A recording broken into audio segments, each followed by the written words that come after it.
Good day, everyone. Welcome. I'm Jack Van Horn from the University of Virginia. It's my distinct pleasure to welcome you to this installment of our 2025-2026 Foundations of Biomedical Data Science seminar series. This unique lecture series is made possible through the generous support of the UVA College of Arts and Sciences, the UVA School of Data Science, and through a grant from the National Institutes of General Medical Sciences. Since its founding in 2016, the Foundations of Biomedical Data Science seminar series has been at the forefront, exploring the transformative impact of data science methodologies, artificial intelligence, deep learning, and statistical modeling across the diverse themes in biomedical and health sciences. Our selected theme for this year is focused on data science approaches and the study of autism spectrum disorders, where every Friday we have academic experts and a wide range of leading thinkers discussing the issues, promise, opportunities, and hurdles associated with research on autism spectrum disorders. This includes deep phenotyping, clinical assessment, advanced genomic, transcriptomic, metabolomic, and other omic methods, along with a variety of different data analytic opportunities, such as deep learning, AI, and spatial modeling. We are particularly excited for this year's seminar series program, where biomedical researchers and computational experts will shape for us the domain of autism and provide insights into its quantitative analysis. The topic is very newsworthy right now, as you might know, and subject to much debate and possible misunderstanding concerning causes and treatments, clearly bringing data and novel methods to bear to understand autism. The role of genetics, the development of brain, the role of the environment will be very important to explore. So we're super excited about covering that.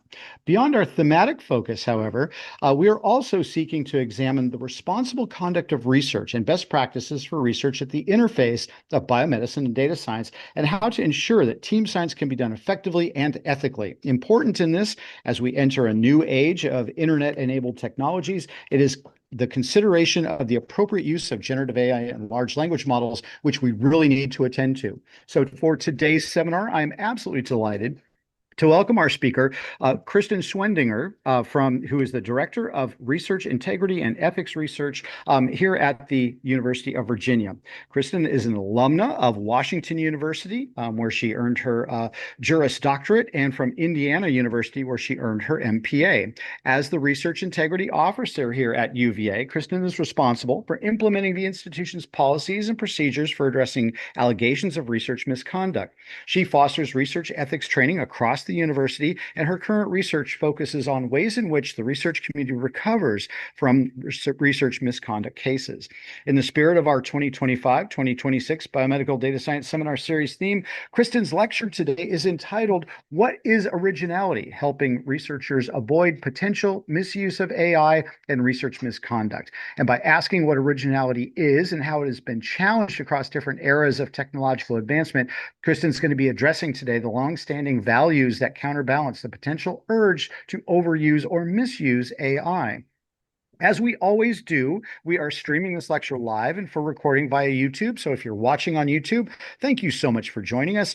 Also, our specially selected 2025-2026 Biomedical Data Science Innovation Lab participants, as well as alumni, are encouraged to submit any questions they have via the chat feature in their YouTube sessions, where I will synthesize these questions and I'll ask them on your behalf during the last 10 minutes or so of the lecture. And with that said, Kristen, thank you so much. We are very, very excited to be hearing from you today, and we're eager to get your perspectives and your wisdom on this very important topic. Thank you so much for inviting me here. I want to thank everyone for giving me some time to talk with you about a really important area of ethics that is evolving and so interesting right now. We are thinking at the cutting edge of AI as well as at the cutting edge of research ethics in terms of ways in which our conduct and our mental outlook on how and why we do things is being challenged. The reason why I structured my lecture with a question, a rhetorical question today, is because that's the way I tend to teach research ethics. I really try to avoid simply putting up the rule itself and asking students to remember what the rule is and telling them, do not violate it. My my philosophical belief is that people make decisions very much based on deeply held beliefs about what is right and wrong, regardless of consequences, not just on fear-based decision making about the potential consequences of breaking a rule. And for that reason, when I teach the responsible conduct of research, I really make an effort to make sure that we are not only training people as to what the rules are, but why we follow them and what reasons we have for doing the right thing. Today I'm starting with an image by George Caleb Bingham. It's a painting from 1854, about 10 years before the Civil War. And the reason why it came up is because I was getting some questions from humanities professors struggling with how to teach writing in the face of the use of AI. And especially in the context of teaching students how to write speeches. And I was reminded of the famous Bingham painting, Stump Speaking, because it was in an era before there were teleprompters. And it was in an era where people were really trained in universities to extemporaneously discuss things and to persuade people they were trained in rhetoric. And we've fallen away from doing things like that. And what I would say is that I think some of the fears, whether they are founded or unfounded, in the potential misuse or overuse of AI, might be addressed by getting close to what some of our original values are, which include originality, creativity, and authenticity. So I do have an agenda today, but I'm not trying to deliver a compliance-based lecture, but more to generate conversation for you all. I see my role as the Director of Research Integrity and Ethics as one in which I'm not just teaching particular principles, but I'm actually out there generating discussion for others to determine the conclusions that they should reach.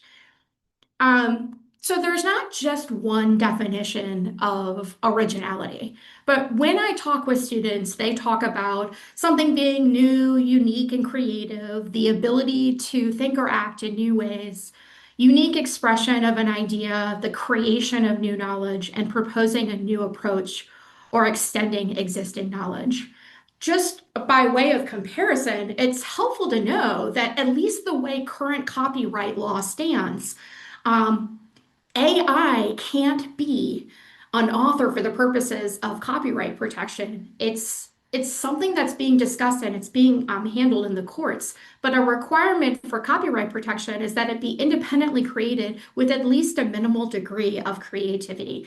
And I think this is really interesting. And I don't know whether these areas of laws could actually change. And if you listen to Sam Altman, I'm sure you might be a more strong proponent that these laws should change in terms of changing what is protected with intellectual property, what is copyrightable. I think for right now, publishers as well have noted that an AI platform cannot be an author. So the responsibilities for creativity and authorship still at this point in time, as a matter of law and guidance, fall within the author.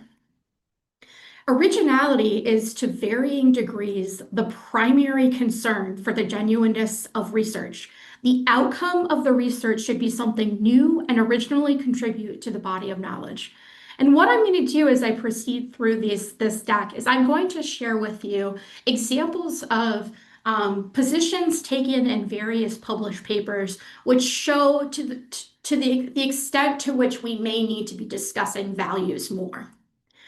So in this particular paper published in 2023, the authors explained that we need to encourage the originality and creativity within science in order to flourish. And I like that word. We use that word flourishing when we talk about social responsibility in research as well. It is that focus and practice that leads to expertise and to the ability to be creative, which creates opportunities for breakthroughs. And then we talk about what the ethical concepts are for authorship, responsibility, ownership, authenticity, and honesty, and originality. And so if you value responsibility and ownership, then you are less likely to misuse AI in a way which might lead to a plagiarism allegation. And so a lot of this discussion with regard to authorship, of course, ties more closely to plagiarism as a research misconduct concept, but we will also talk about the risks of fabrication and falsification. So originality is part of the concept of what is considered high quality research. And so to the extent at which you are depending on AI outputs, you should be still relying on long-standing tenets of what is quality research. Just the use of one tool, AI is just a tool. Whether or not you're using it, you're still adhering to these standards, these principles. There's a lot of discussion about whether or not creativity can and should be taught with respect to scientists. And if not taught as a skill, does it need to be promoted as one of our central values? I think it's obvious where I stand on this issue. I don't think it needs to be taught as a skill, but I do think it needs to be promoted as one of our central values. And one of the ways in which I share examples of creativity in science is I explain, for example, you'll see here on the left, the watercolors of Galileo Galilei, which without them, he might not have properly understood what the shadows really meant when he was observing the moon.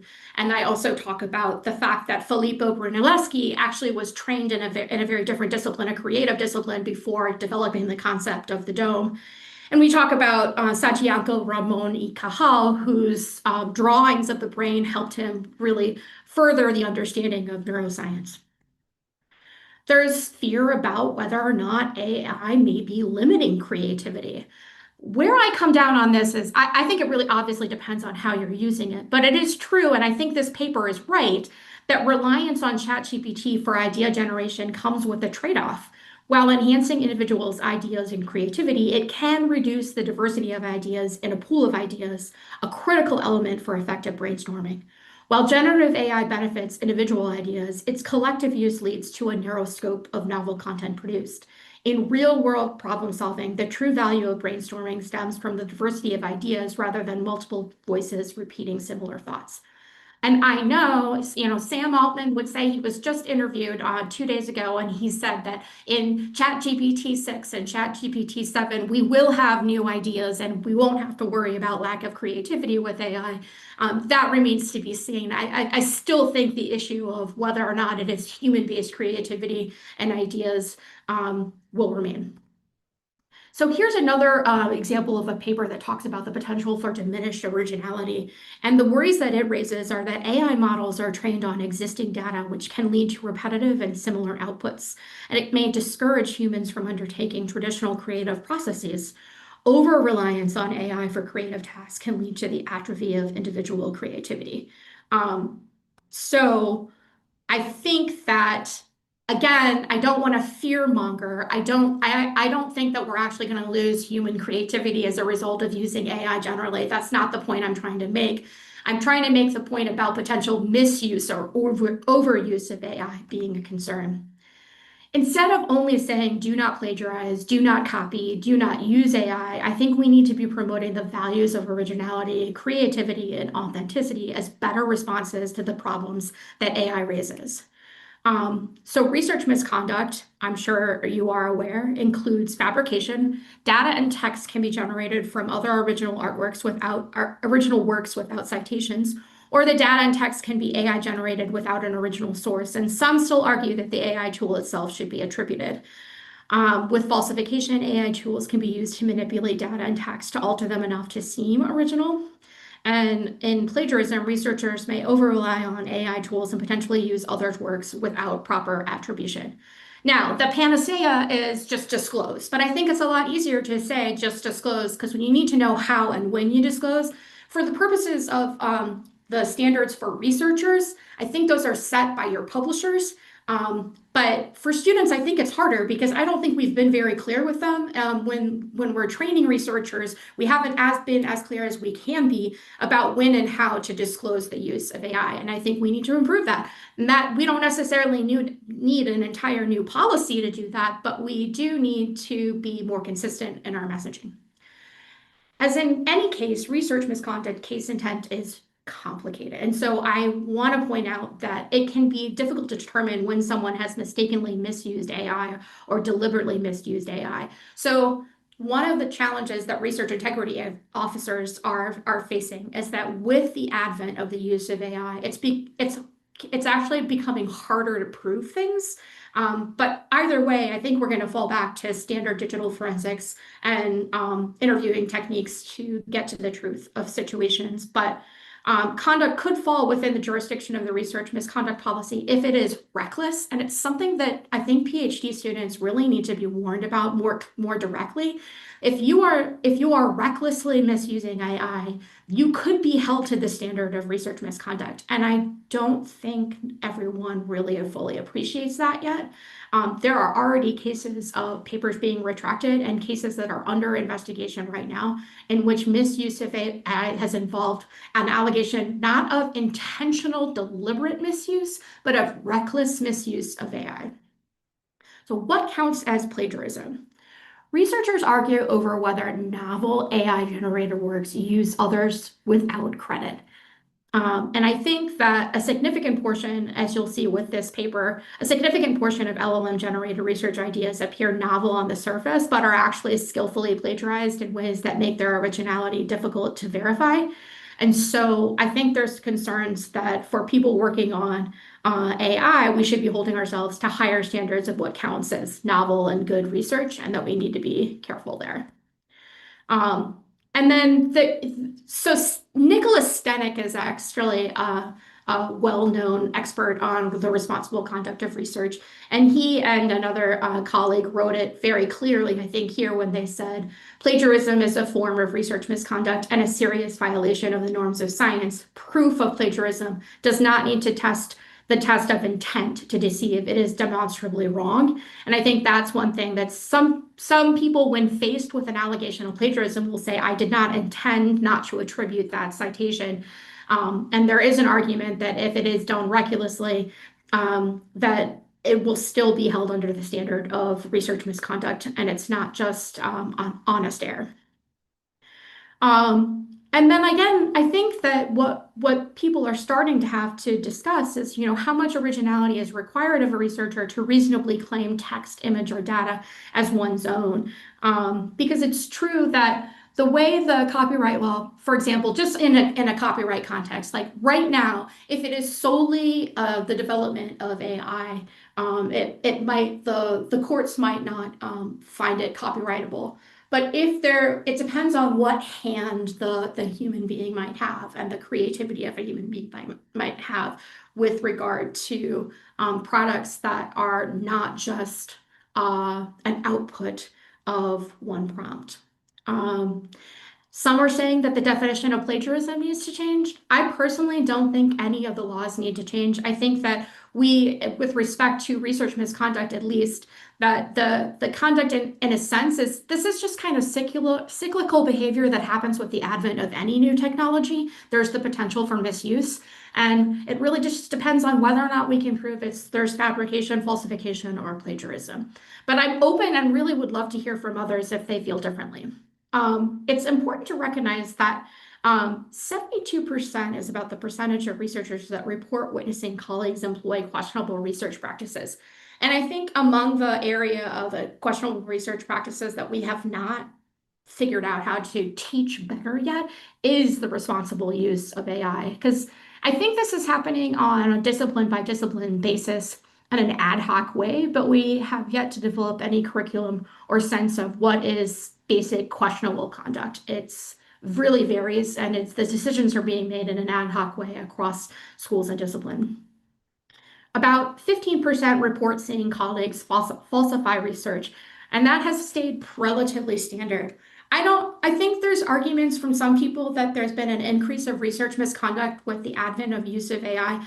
I actually don't I don't know that's necessarily, it depends on, you have to unpack where they're getting their data from, because I actually think that there are more instances of wholly fabricated papers and paper mills. The issue of paper mills, though, is very different than preventing and considering avoiding misconduct at a university level where there is intent.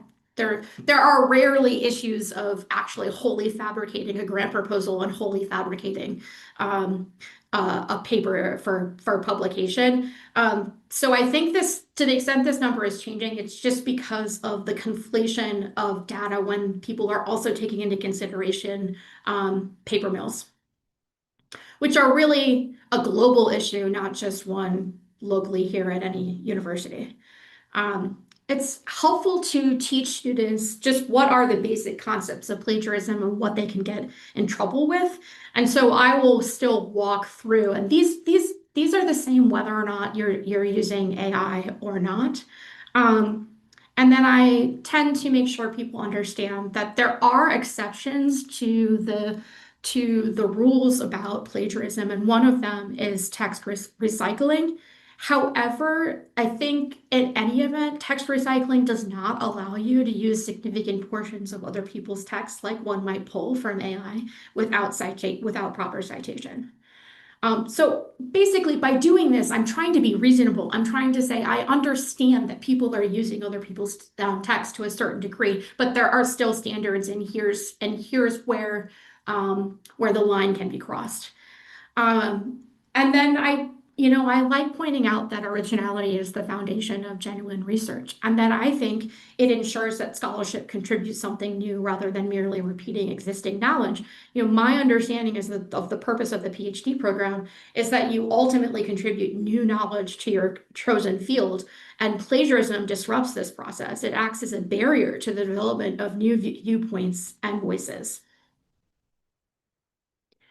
The ethical concern is not just about copying, but about misrepresenting the origin of ideas, which affects trust in science and scholarship. Common misconceptions are that we lack a framework to assess the ethical issues raised by AI, that we need new policies specific to AI, and that we need new law to help address misuse of AI. I think we have existing guidelines that are already helping. I think societies like COPE, ISMPP, ICMJE, and other publishers and journals are providing some framework. I just don't think we're talking about use of those frameworks enough. I think there are some existing frameworks that can help us, but we're not being consistent in our messaging and our communications to PhD students who are training to be researchers about how to properly use AI and disclose it. Here at UVA, we have a responsible use of generative AI tools, landing website. We have resources for teaching and learning using AI, and then we have existing policies. Here at the bottom, you'll see that the research misconduct policy is one of several that can be implicated by misuse of AI. I have a landing page on my research integrity website which warns students that if you are not careful, misuse of AI could give rise to an allegation of a violation of our research misconduct policy, because I think people need to be warned that quite explicitly of what can occur without just saying we'll refer to our existing policies. And so we have a few scenarios there in which we explain how that can happen. So I think we need to consider how you use AI and be aware of potential risks. It can generate seemingly original content that might still be derivative or uncredited. And of course, if you're still in the process of learning what your discipline is, you may be less likely to be able to appreciate that something that you think is new coming from AI is actually attributed to someone else. You may be more likely to notice it as someone else's if you have in fact mastered the content. Over-reliance on AI can blur the lines between original authorship and automated synthesis, raising new questions about attribution and authenticity. As you may recall, the National Institutes of Health issued a new rule this past year titled Supporting Fairness and Originality in NIH Research. I'd like to highlight here that they use the term originality multiple times in this announcement, and that they seem very concerned that they're getting proposals that are worthless, that are potentially just created entirely by AI. And I think the use of the term originality is it's a feature that we should pay attention to and think about when we're thinking about the quality and the originality of what we're submitting to NIH on a going forward basis. Now, this particular rule that they actually put into place, they said their concern was originality, and then they said the way they were going to address it is they were going to limit the number of grant proposals that you could actually submit. I don't think that rule actually addresses their concern, but I think I can understand why it assuages their fears. Uh, so I think a more helpful set of guidelines comes from the European Code of Conduct for Research Integrity. And I think it could provide a touchstone, even though it's not a governing law, or it's just available guidance that I think can help budding researchers consider when they're thinking about what are the limits of the use of AI. And the EU, they emphasize that researchers need to report their results and methods, including the use of external services or AI and automated tools, in a way that is compatible with the accepted norms of the discipline and facilitates verification or replication where applicable. And it is expressly considered unacceptable to hide the use of AI or automated tools in the creation of content or drafting of publications. And I think what I appreciate about the European Code of Conduct is that it takes some time to actually expressly articulate the why of why they're setting forth these sets. They're codifying this. They're talking about their standard values, which are reliability in ensuring the quality of research reflected in the design, methodology, analysis, and use of resources, honesty in developing, undertaking, reviewing, reporting, and communicating research in a transparent, fair, full, and unbiased way, respect for colleagues, research participants, research subjects, society, ecosystems, cultural heritage, and the environment, accountability for the research from idea to publication, for its management and organization, for training, supervision, and mentoring, and for its wider societal impacts. Another widely cited paper by Blau et al. Talks about what are the AI principles that we need to be considering in training for research integrity. And they talk about the ways in which we need to be transparent in disclosure and attribution, that there needs to be verification of AI generated content and analyses, that there needs to be documentation of AI generated data, that scientists should mark AI generated data or synthetic data, inferences, and imagery with provenance information about the role of AI in their generation so that it is not mistaken for observations collected in the real world. Now, I think some of the discussion of potential research misconduct is really in an abstract sense, and I don't know that we've had cases come in where there really are deliberately generated synthetic data. I'm not personally, they may exist out there. I haven't personally seen that yet, but there's certainly a great fear surrounding what are we going to do if there is research misconduct and we can't tell what is AI generated or not. And so the concern that they're trying to raise by, better articulating codes of conduct and ethics is that there needs to be a standard for marking AI generated content because we're not going to be able to prove it if we don't. If you don't have a standard up front, by the time you get to the research misconduct case, you're stuck because you haven't put yourself in a position to set up the evidentiary basis for how you might ensure that the research integrity is proven and replicable.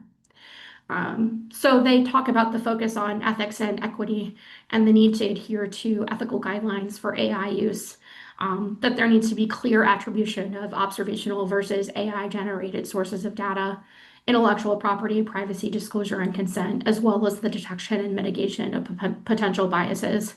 And there needs to be continuing monitoring, oversight, and public engagement to continue to examine and understand the powers, deficiencies, and influences of AI's work to anticipate and prevent harmful uses.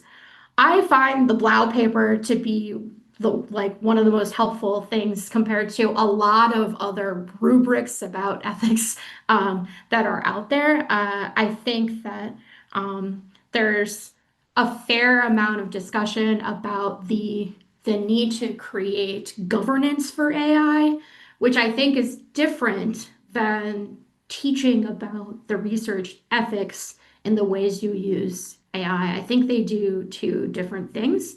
I think they both play a role, but I think oftentimes the discussion of the governance of AI is usually in consideration of when you are going to decide whether to employ an AI tool in the first place, not how you're going to use it in a longer term. And I think that it remains to be seen how these ethics committees that have been developed on an organizational basis, whether or not they're really effective at addressing the long-term use decisions of their research communities.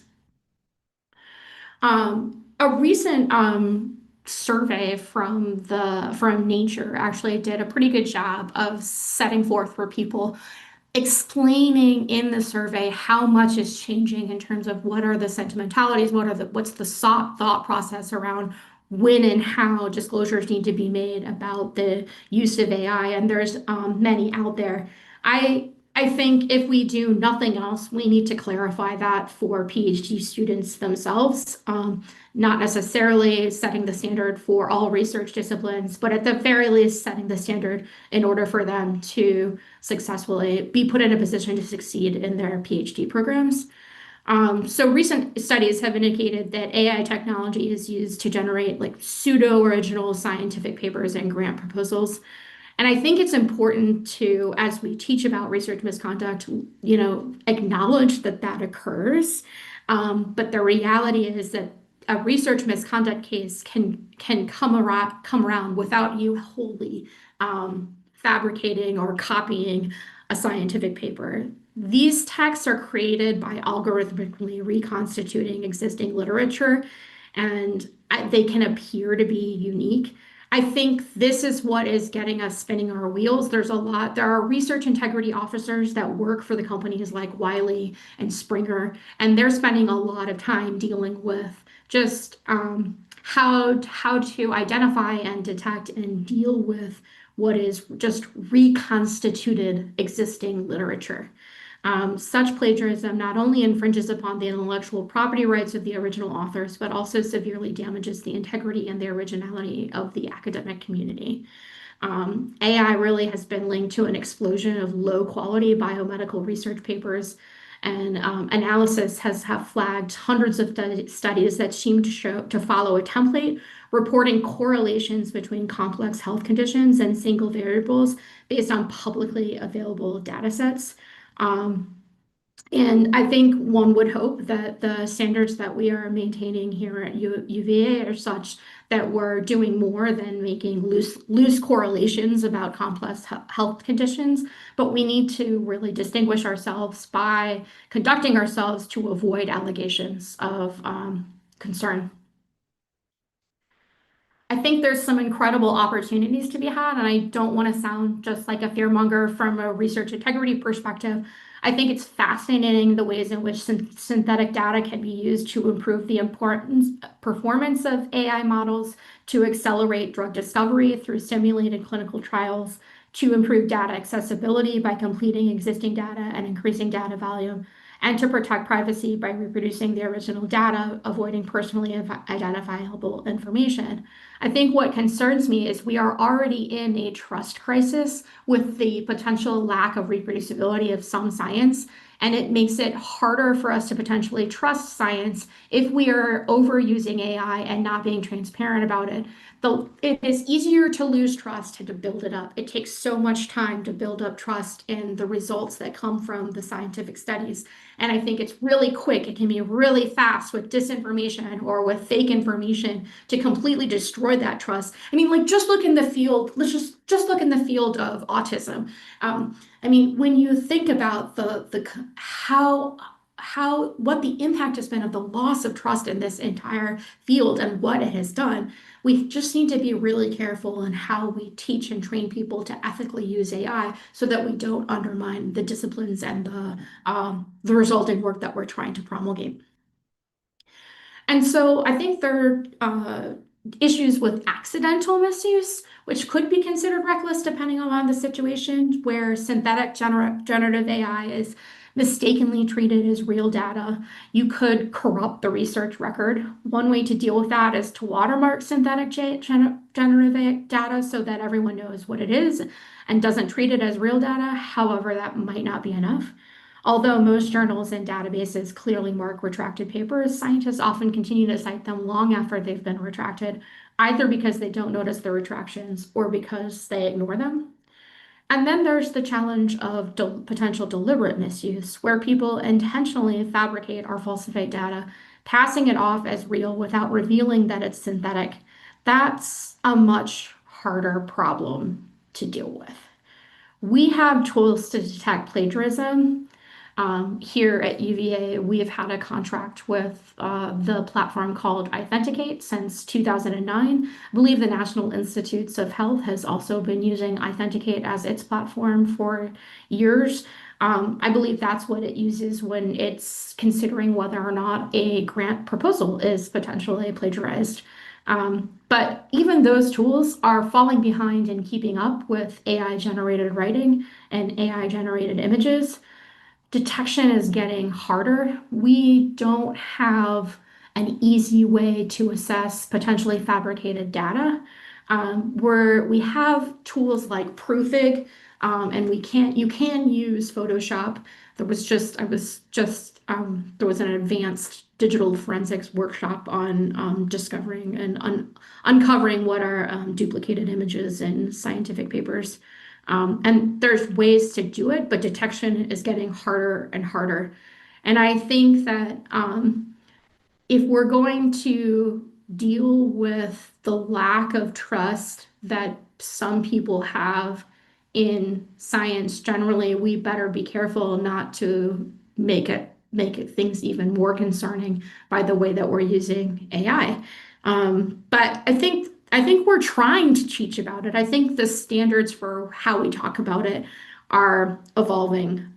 Essentially, there's a race unfolding between computer scientists developing systems to detect synthetic genetic AI and those developing ways to evade these tools. And I think as a research integrity officers, we're just constantly, and oftentimes the allegations that we get are looking back maybe a year or two ago, even in work that was done. Sometimes we get allegations that are looking back 5, 6 years.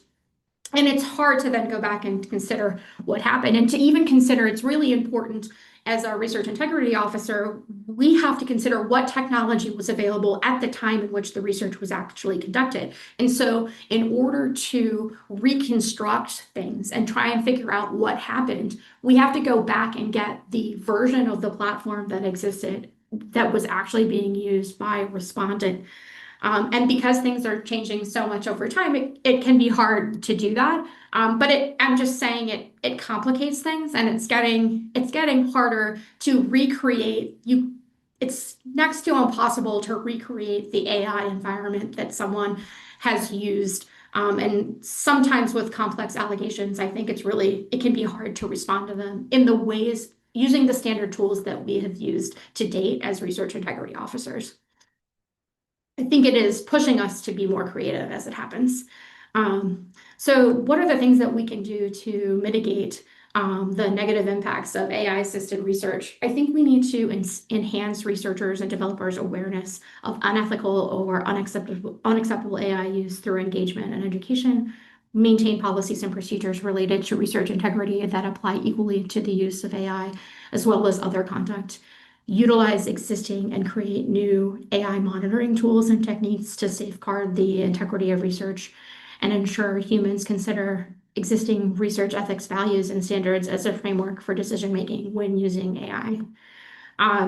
In order to avoid research misconduct, you want to avoid being accused of plagiarism because the whole process of being accused of plagiarism can be traumatic. And it's not supposed to. When you think back, when people used to accuse one another of plagiarism, that wouldn't hit the media and the front page. Things have really changed. So, now the accusation alone can have an incredible impact on your reputation, whether or not it's disproven. people will lose their job even if the plagiarism accusation was ultimately disproven in a research misconduct proceeding. And I think I think what's sad is because of the way in which the media and others might look at an allegation of plagiarism, you might not really be fully exonerated, as it were. It's hard to unring that bell. And I think that findings of plagiarism can have significant long-term implications for your career. That's what we um, train the PhD students is to really pay attention to plagiarism concerns. As it happens, most of the most significant plagiarism allegations that have hit like the front page of newspapers have been about dissertations, and so I tend to really provide some context and warnings to students about what are the potential pitfalls in developing a dissertation and ensuring that you avoid plagiarism when you submit it to your committee. I think that people come into PhD programs with varying backgrounds, and they're not all necessarily in the best position to successfully cite and take care to do so. And they need support. I think you need to consider whether and how to disclose your use of AI at the very least in a methodology section, and practice human oversight of AI usage to avoid claims of misuse of AI in images, tables, and figures too. And I try and get people to use a similarity checker like Authenticate because I think it goes a long way in helping show what could be a problem. Now it's not Authenticate similarity checkers. I'm using the term similarity checker for a reason. It does not identify plagiarism. It identifies potential plagiarism, and so you need to use it in a way where you're very clear and make sure that you're not uh, overstating what the results are when you get the report from it. And I think that's a challenging time right now. We were just discussing not just in the context of developing your dissertation, but in your qualifying exams. You know, there aren't standard messages around how LLMs and AI might be used in the course of your qualifying exams, and it may be on a case by case basis. And I think what that does is that engenders kind of confusion across the students who may be comparing notes. And I think it's certainly an area that we should spend some time focusing on and do a better job of putting the students in a better position to conduct themselves ethically without confusion. In the end, I really think that originality and authenticity are key values in research ethics and long time and have been, and that they can be factors in the responsible use of AI and how we teach it. So that we're not just teaching not to violate a policy, but we're teaching people to conduct themselves in a way that we have for generations. And with that, I think I'm gonna ready to open it up for Q&A. Jack, I'm sorry if on timing I'm off, but I appreciate your patience. You are perfect on your timing, because I think we can have you and I can have an extended conversation on this because this is just such an important topic. Pardon me, and it's just so like affects all of us right now, whether or not we're all applying for grants and or we've got students who are applying for fellowships or doing their qualifying exams, or we're working with others where perhaps we don't necessarily understand some of the terminologies that they may use in their field. And now all of a sudden we're supposed to be expected to kind of participate in that. So the use of LLMs can be very handy in kind of translating those things for you. But there's also this slippery slope of becoming overly dependent on that. I was curious about your thoughts on the NIH's policy recently. Can you tell us a little bit more about what seemed to spark that need to have that particular notice come out and Yeah. what the net effects of that are? Because I think that may affect some of our participants in our program who are going to be trying to apply for grants, which now they're going to be a little more, maybe a little more nuanced in how they submit these, for example. Yeah. So. The way it was described is that the biggest concern arose because there was at least one person that they found that had submitted 40 some grant proposals, and that those grant proposals were of such a low quality that it appeared that they had been created whole cloth out of the use of AI.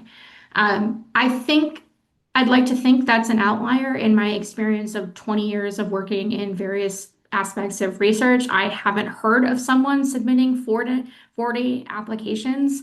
Um, I then they say so they're worried about volume and they're worried about quality and the source, right?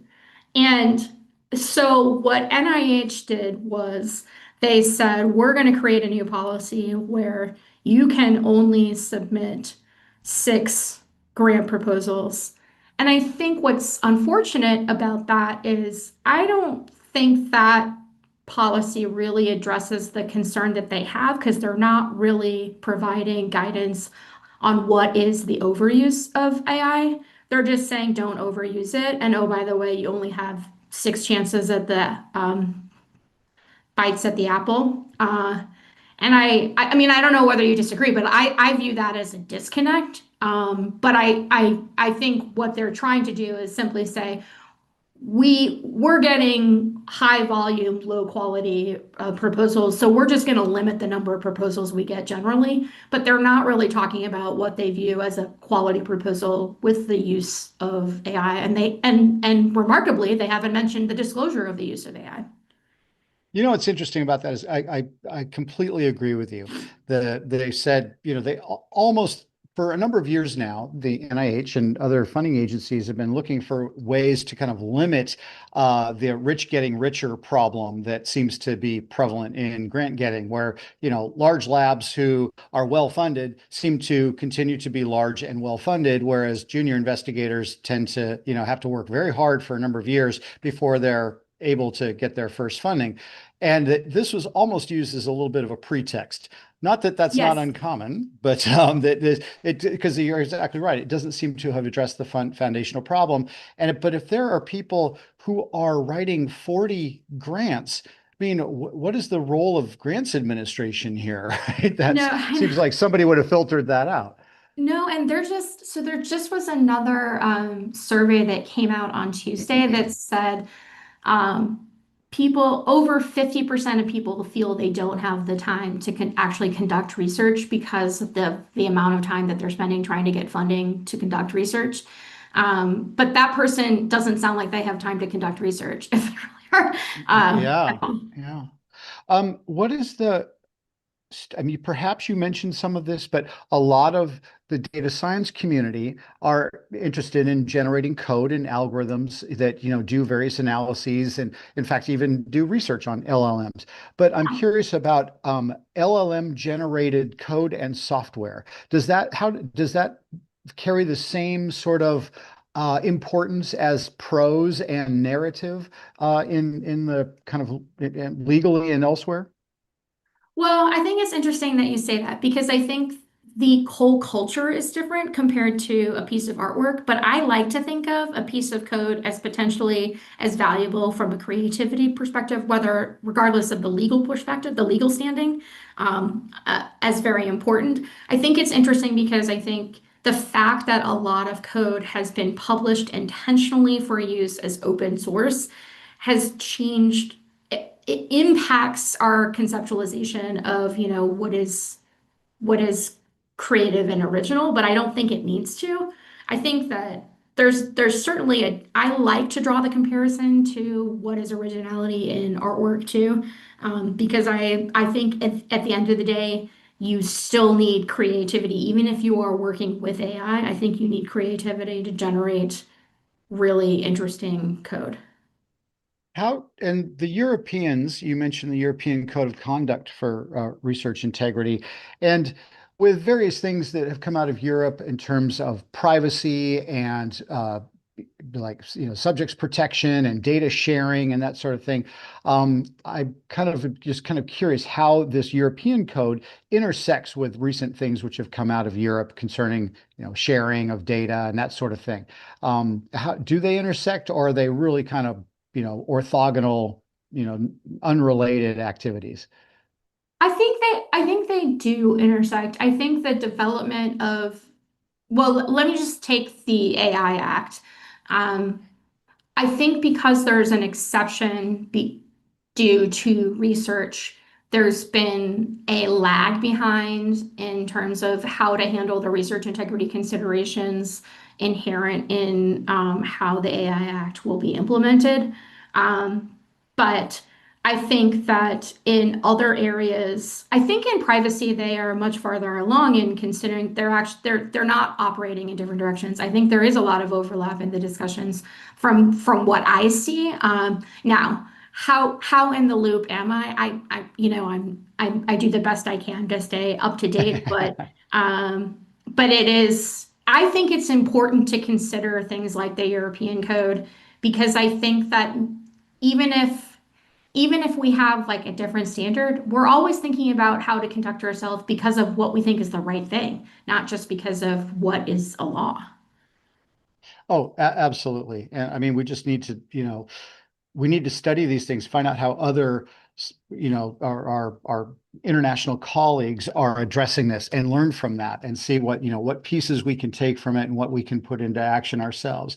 Um, Before we got started, you and I were talking, and you mentioned this a couple times during your presentation about how we're socializing this with students now, because our activities for our biomedical data science activities are usually at the level of junior faculty, but the kind of students of today are going to be the junior faculty of tomorrow, and it's up to us as educators to socialize what our expectations are.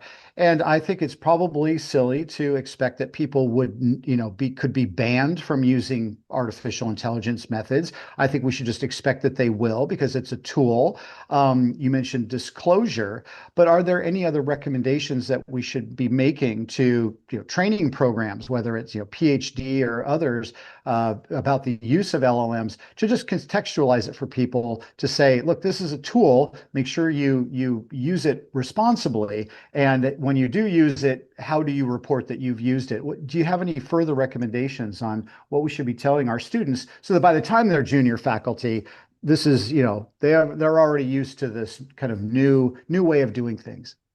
Yeah, in my mind, it follows the general principles of best practices for data management. It's the same kind of transparency. You need to operate in such a way that someone else can do what you're doing, and could do it without you standing over their shoulder and whispering what that really your note really meant, kind of a thing. And I realize that's very hard sometimes to operate and to take note of that. But as someone who often is investigating things, 3 or 4 years down, it is a lot better defense if you have created a notation explaining why you did things in what way. That that notation could help be a response to an allegation of misconduct. And if you don't have anything, I'm not saying we're going to assume the worst, but it makes it harder to figure out what happened. And I think with respect to how people are using AI, I think we need to be taking note in that level of detail in some cases in order to ensure replicability. And I think that's part of we don't necessarily have that practice yet. I was really glad that you brought up the term trust. And trust is just so important in generative AI and data science. We often talk about trustworthy AI. Like, can you trust what, the algorithm or the answer that you got out of using some deep learning algorithm? But the trust is a foundational thing as well in the community. And I'm curious if you can expound a little bit about what that means for society when they look at the academy and they say, oh, these guys are just using generative AI computers to generate things. We don't trust them. Or Yeah. that somebody says, we don't trust anything you guys have done because it's probably faked and we believe somebody else's crazy idea about, the cause or treatment for a disease. What do we do about that? And where does that trust thing come in this context? Well, I actually think that we as ethicists and research integrity officers need to be really careful not to overemphasize the potential negatives of AI such that we're engendering fear without really considering solutions. And so that's why I was trying to talk with you. I'm interested in talking more even after today about really generating a dialogue about responsible use without being just training about fear of consequences. Because I think one, you can triangulate yourself away and say, well, that I would never do that if you just talk about worst case scenarios. But also I think that it in a way, the way in which we're going to ensure that the public is building trust in our use of AI and science is the way in which we communicate it in a transparent way with disclosures. I think that if we teach ethics in a way that is too fear-mongering, we that reaches the public too. Do you know what I mean? Yeah, and I think that's really important. There are some positives to the use of generative AI in things. Yeah. It's like they can give you insights. Maybe there's a little connection that you wouldn't have necessarily seen unless you had, sent a very well-worded prompt into a LLM to have it generate some interesting areas. So it could be hypothesis generating. And there's another element of this, which is, we've been talking about academia, but a lot of these large language applications and methodologies, they're coming out of industry who really don't really care so much about what our thoughts are. They're doing it anyway. And I suppose from their perspective, they're saying like, this is all just pearl clutching by academics who, get all Yeah. upset about these sorts of things, and they should just get over it.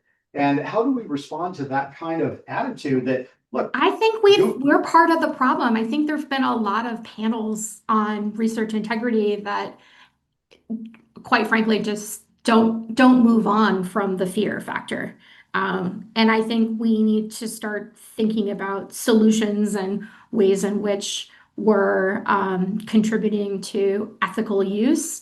And maybe I think that's happening on an ad hoc basis. It's just not happening from like organization wide. It's easier for an organization like Microsoft to develop an AI standard across the board than it is obviously in the siloed community of a university.